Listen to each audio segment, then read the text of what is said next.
आज जरी शिमगा असला तरी निवडणूक आयोगानं शिमग्याची घोषणा केली आहे। महाराष्ट्रामध्ये गेल्या 1.5 वर्षापासून शिमगा आहे।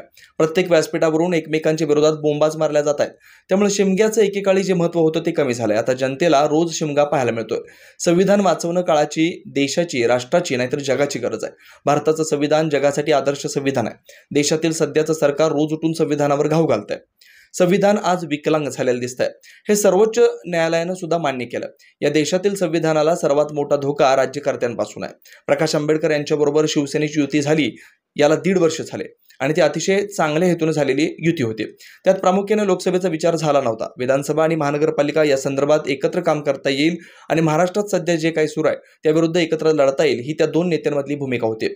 ठाकरे आणि आंबेडकर यांचं नातं फार जुनं आहे। ते एकत्र आले याचा आनंद महाराष्ट्रातील तमाम जनतेला झाला। त्यावेळेला युती करताना राजकारण कमी आणि महाराष्ट्रातलं समाजकारण जास्त करावं ही भूमिका होती। पण विधानसभा, महानगरपालिका या स्तरावर काम करू असं ठरलं। प्रकाश आंबेडकर यांनी एकतर्फी युती तोडल्याची घोषणा केली हे दुर्दैव आहे। दोन नेत्यांमध्ये चर्चा होणं गरजेचं होतं। युती करताना चर्चा झाली तर आपण दूर होताना सुद्धा एकत्रित चर्चा झाली असती तर ती आपल्या राज्याच्या राजकीय संस्कृतीला धरून झालं असतं, पण दुर्दैवानं तसं झालं नाही। आता शिमगा सुरू होईल। आज जरी शिमगा असला तरी आता खरं म्हणजे निवडणूक आयोगानं शिमग्याची घोषणा केलेली आहे आणि महाराष्ट्रामध्ये गेल्या 1.5 वर्षापासून शिमगा आहे। कोणत्या व्यासपीठावरून फक्त एकमेकाच्या विरुद्ध बोंबाच मारल्या जातात। त्याच्यामुळे आता शिमग्याचं महत्त्व जे होतं एकेकाळी तो शिमगा राहिला नाही। आता जनतेला रोज शिमगा पाहायला मिळतो। बातम्या लावला की शिमगा, बाहेर गेलं की शिमगा। ठीक आहे, एकदा हा जो शिमगा सध्या सुरू आहे पक्षफोडीचा, आरोप प्रत्यारोपांचा, चिखलफेकीचा, अटका बेकायदेशीर, हा शिमगाच आहे।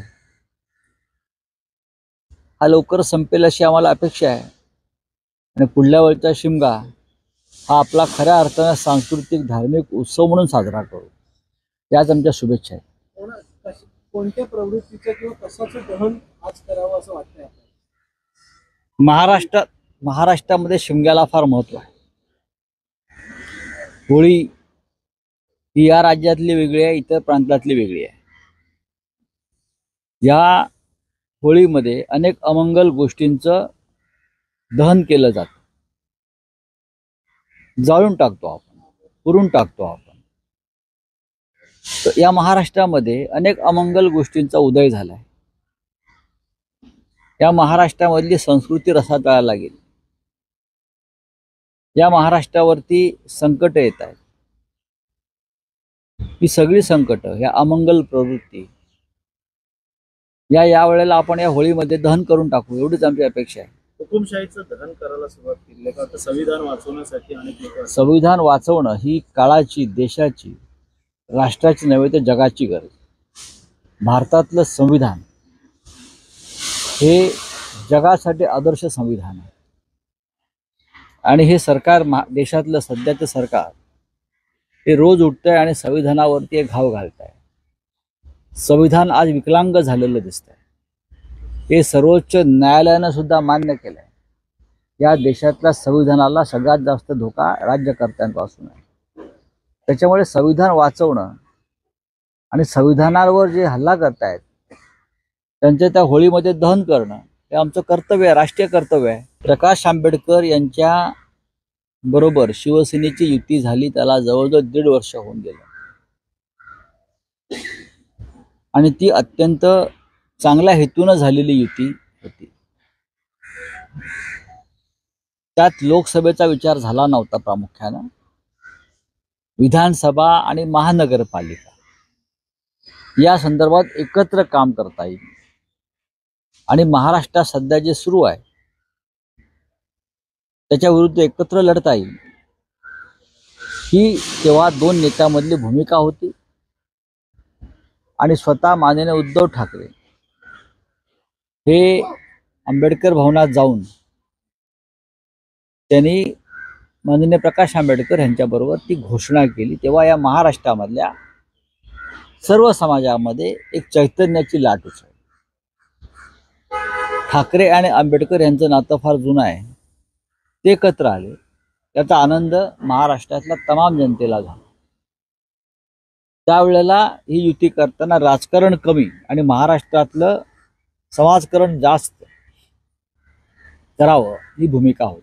पण विधानसभा, महानगरपालिका या लेवलला, या स्तरावरती आपण काम करू असं साधारण ठरलं आणि उत्तम चर्चा, उत्तम संवाद या दोन नेत्यांमध्ये आणि दोन पक्षामध्ये झाला. दोन्ही पक्षाचे कार्यकर्ते त्यावेळेला अत्यंत आनंदी होते. आता माननीय प्रकाश आंबेडकर यांनी एकतर्फी ही युती तोडल्याची घोषणा केली, हे दुर्दैव आहे. दोन नेत्यांमध्ये चर्चा होणं गरजेचं होतं. जर युती करताना चर्चा झाली एकत्र, तर मग आपण दूर होताना सुद्धा एकत्र चर्चा झाली असती, तर ते आपल्या राज्याच्या राजकीय संस्कृतीला धरून झालं असतं. पण दुर्दैवाने तसं झालं नाही. प्रकाश आंबेडकर हे महाविकास आघाडीचे घटक आहेत आणि आम्ही त्या संदर्भात, लोकसभेच्या संदर्भात त्यांच्याशी आम्ही चर्चा केली. आम्ही त्यांना 4 जागांचा प्रस्ताव दिला. हा 4 जागांचा प्रस्ताव कायम आहे आणि आम्हाला आजही वाटतं की राज्याच्या नव्हे तर देशाच्या हितासाठी डॉक्टर आंबेडकरांनी जे स्वप्न पाहिलं या देशामध्ये मजबूत संविधानाचं, मजबूत लोकशाहीचं, ते संविधान आणि ती लोकशाही संकटात असताना प्रकाश आंबेडकर यांच्यासारख्या डॉक्टर आंबेडकरांच्या वारसदारांनी अत्यंत महत्त्वाचा निर्णय घेणं गरजेचं आहे.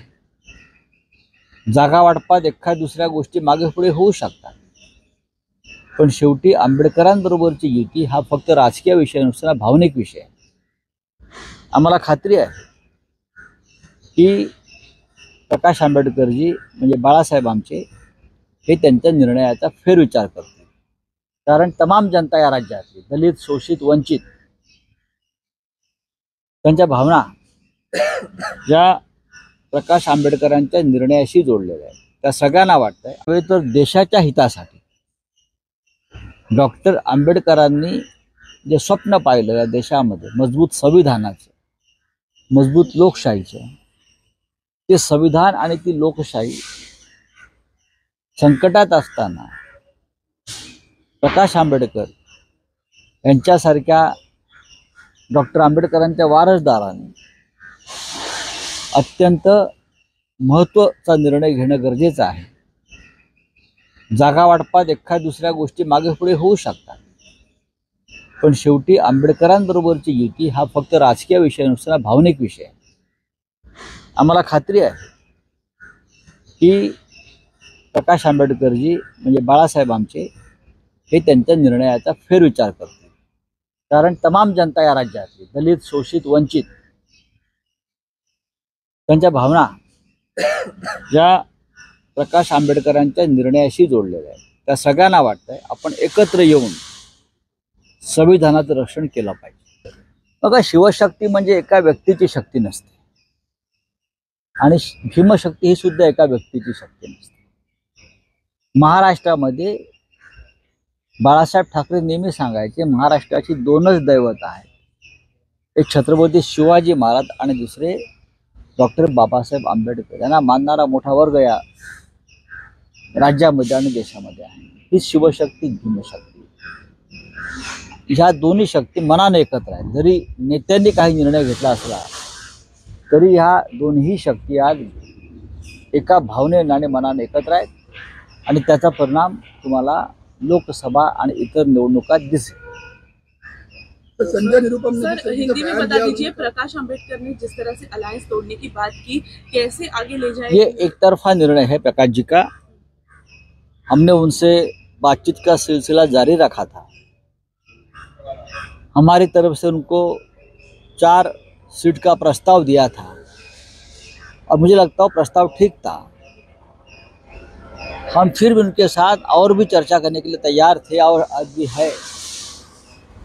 हम ये सब मानते हैं कि प्रकाश आंबेडकर जी यानी जो दलित, वंचित, शोषित, पीड़ित, पिछड़ा, अति पिछड़ा जो वर्ग महाराष्ट्र में भी है, वो चाहता है इस बार तानाशाही को हम खत्म कर देंगे। इस बार हम एक साथ मिलकर संविधान की रक्षा करेंगे और जो संविधान के दुश्मन है उनके खिलाफ हम एकजुट होकर लड़ाई करेंगे। ये पूरे समाज की धारणा महाराष्ट्र में है, इसमें दलित और आंबेडकरी जनता भी है। हे पहा की महाविकास आघाडीनं कोल्हापूरचे श्रीमंत छत्रपती शाहू महाराज यांना अत्यंत सन्मानानं आणि एकमतानं उमेदवारी दिली। आम्ही एकत्रित विचार केला। ती जागा खरं म्हणजे शिवसेनेची होती, तिथे शिवसेनेचे विद्यमान खासदार होते। कोल्हापूरला शिवसेना सातत्यानं 30 वर्षापासून लढते, लाखो मतं घेते, कधी जिंकले कधी हारले, पण आता विद्यमान जागा होती। पण जेव्हा ठरलं की शाहू महाराजांना त्या मतदारसंघातून आपण लढवायला हवं आणि एक महाराष्ट्राला संदेश द्यायला हवे, तेव्हा आम्ही क्षणाचाही न विचार करता ही जागा आमची आहे, आम्ही छत्रपतींसाठी ती जागा आम्ही दिली। त्यांनी कोणते चिन्ह घेऊ द्या, मला वाटतं त्यांनी काँग्रेसचं चिन्ह हात घेतलेला आहे आणि त्यांचा सन्मान राहणं महाराष्ट्रात हे आमच्या सगळ्यांचं कर्तव्य आहे। आणि म्हणूनच 4 दिवसापूर्वी शिवसेना पक्षप्रमुख जेव्हा कोल्हापूरला गेले तेव्हा सर्वप्रथम त्यांनी छत्रपती शाहू महाराजांना जाऊन शुभेच्छा दिल्या आणि महाराष्ट्रातल्या आमच्या पुढल्या लढाईसाठी त्यांचे आशीर्वाद घेतले। हा सन्मानाचा भाग झाला। तर मुंबई साऊथ आता आपण साताराचं जे म्हणताय, मला असं वाटतं की ती सुद्धा छत्रपती शिवरायांचीच गादी आहे। भारतीय जनता पक्षाला जर शिवरायांच्या गादीचा मान सन्मान अशा प्रकारे राखता येत नसेल किंवा त्यांना अपमानित केलं जात असेल, उदयनराजे असतील किंवा अन्य त्यांचे वारसदार असतील, तर त्याच्याबद्दल समाजाला त्यांनी सांगावं लागेल। मागे जेव्हा आमच्याकडून काही डिबेट झालं होतं या विषयावर, तेव्हा आम्ही गादीचा अपमान केला वगैरे वगैरे वगैरे हेच होते।